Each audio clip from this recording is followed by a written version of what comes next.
Doctrina general del tributo. En primer lugar tenemos su origen, luego los tributos, los impuestos, las tasas y por último las contribuciones especiales. El origen de los impuestos se remonta a la era primitiva, cuando los hombres disponían ofrendas a los dioses a cambio de peticiones concedidas. Después, en la civilización griega, se comenzó el pago de los impuestos ajustando los tributos de acuerdo a las ganancias de las personas. En primera instancia abordaremos lo que son los tributos. Entonces, será preciso hablar lo que es doctrina general del impuesto o doctrina general del tributo. En realidad, pues cuando hablamos de impuesto nos referimos a un elemento específico, mientras que cuando nos referimos al tributo estamos hablando de algo más genérico, son generalidades. Es decir, el impuesto está inmerso en lo que es el tributo. En cuanto al basamento jurídico, todos están obligados a coadyuvar a los gastos públicos mediante el pago de impuestos, tasas y contribuciones que establezca la ley. Eso lo dice el artículo 133 en la Constitución Nacional. También los tributos tienen su fundamento en el artículo 12 del Código Orgánico Tributario. En cuanto a su conceptualización, forzosamente debemos analizar el concepto de tributo de manera correlativa. Según Edgar José Moya Millán, en su literatura Elementos de Finanzas Públicas y Derecho Tributario, establece en primera instancia que son prestaciones en dinero. Es una característica de todo sistema monetario, aunque en países como México y Brasil, la ley tributaria admite la prestación tributaria en especie. Estas legislaciones permiten que la prestación tributaria sea en especie siempre y cuando sea pecuniariamente evaluable. En Venezuela, claramente, solo se admite lo que es prestaciones en dinero. En segundo lugar, dice que son exigidas en el ejercicio del poder de imperio. Es la coerción o coacción por parte del Estado un elemento primordial que ejecuta en virtud de su poder de imperio en ejercicio de su potestad tributaria. Por tercero, tenemos que en virtud de una ley, es decir, la ley es el freno, el límite a la coerción o coacción. No puede existir un tributo si no se encuentra establecido previamente en una ley. Y por último, el tributo debe cubrir los gastos que demanda el cumplimiento de sus fines. Los tributos pueden tener fines fiscales, como es la obtención de recursos, es decir, ingresos, y fines extrafiscales, ajenos a la obtención de recursos. Tal es el caso de los tributos aduaneros, que pueden tener como finalidad incentivos o protección a la economía, a la salud, fitosanitarios o ambientales. Por último, en resumen, podemos abordar lo que decía el tratadista suizo Blumenstein, que afirma que los tributos son prestaciones pecuniarias que el Estado o un ente público autorizado al efecto por aquel, en virtud de su soberanía territorial, exige de sujetos económicos sometidos a la misma. Los tipos de tributos, hay tres clases: los impuestos, las tasas y las contribuciones especiales. Vamos a hablar de un tema fascinante: los impuestos. Todo lo que hace el Estado cuesta dinero. No importa si estamos hablando de construir un parque u ofrecer educación pública, el hecho es que el Estado necesita recursos para funcionar. Nosotros, los ciudadanos, financiamos al Estado a través de impuestos y eso nos permite disfrutar los beneficios de iniciativas a gran escala. Algunos hacen aportes grandes y otros hacen aportes pequeños. Definición del impuesto. Según el doctor Edgar Moya Millán, él dice que el impuesto son prestaciones de tipo pecuniarias o en especie que exige el Estado en función a la ley. En nuestro Estado solo se permite de manera pecuniaria. Las características del impuesto. Es una obligación de dar. El pago es obligatorio.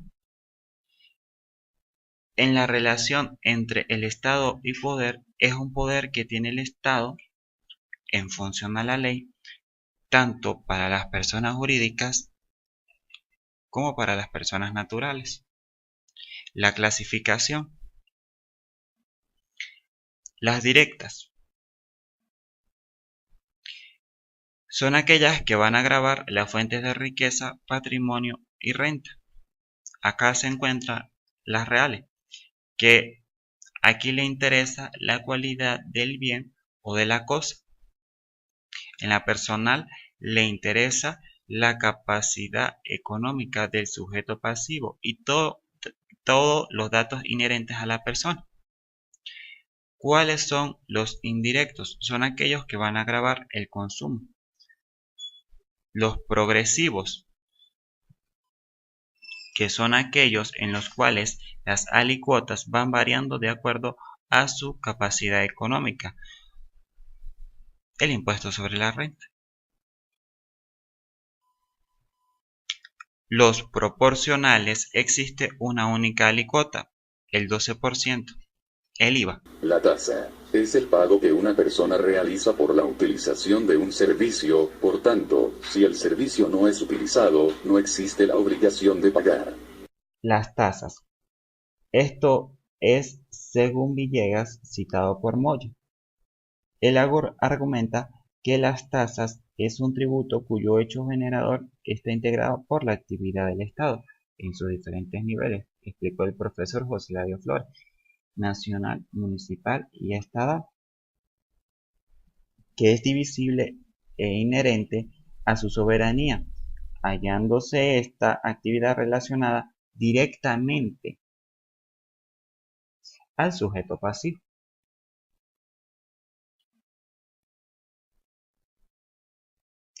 Las características de las tasas. Mediante la ley, es decir, que en ausencia de esta no existen. El destino, el dinero recaudado será destinado al servicio que dio origen al origen del hecho imponible, de la obligación tributaria.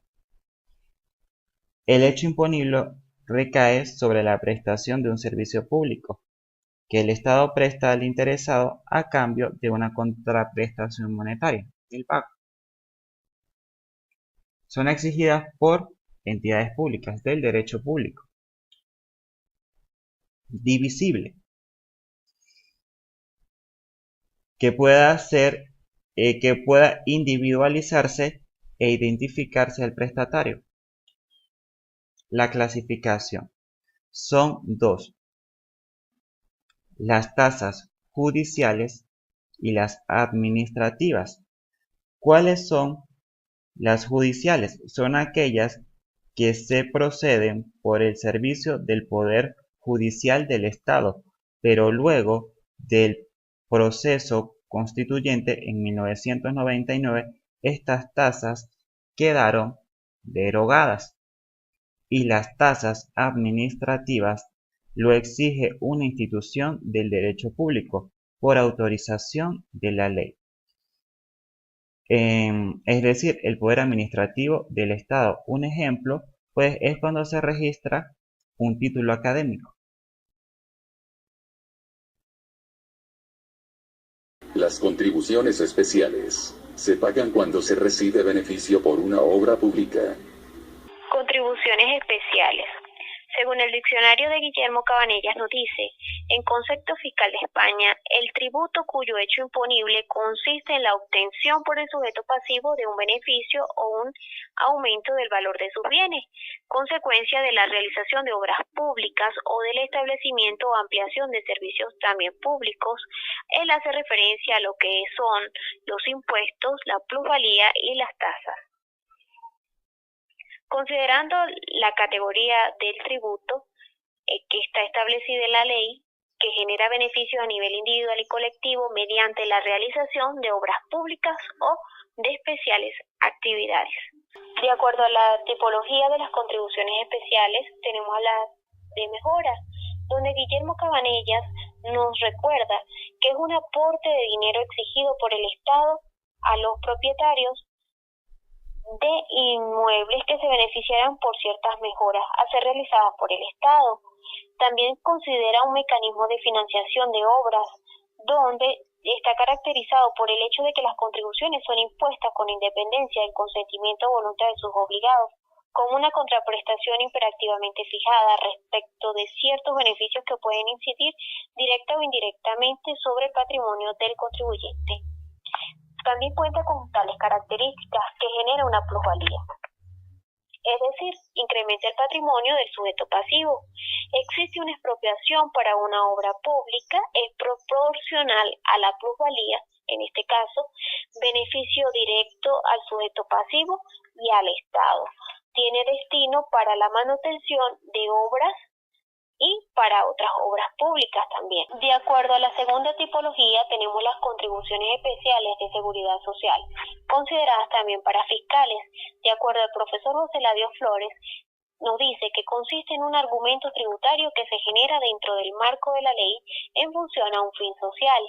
En este caso tenemos al INSE, al Instituto Venezolano de Seguridad Social. Son grandes ejemplos que poseen tales características.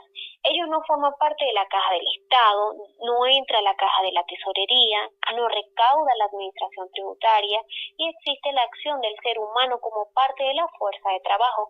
En virtud de lo expuesto, conviene precisar los artículos 316, donde el sistema tributario procurará la justa distribución de las cargas públicas según la capacidad económica del o la contribuyente, atendiendo al principio de progresividad, así como la protección de la economía nacional y la elevación del nivel de vida de la población. Para ello se sustentará en un sistema eficiente para la recaudación de los tributos. En el artículo 317 dice que no podrán cobrarse impuestos, tasas ni contribuciones que no estén establecidos en la ley, ni concederse exenciones o rebajas, ni otras formas de incentivos fiscales, sino en los casos previstos por las leyes. Ningún tributo puede tener efecto confiscatorio, de tal manera que contribuir con el Estado es obligación de todos. Pero el Estado necesita de los tributos para poder subsidiar los gastos públicos y así satisfacer ciertas necesidades colectivas.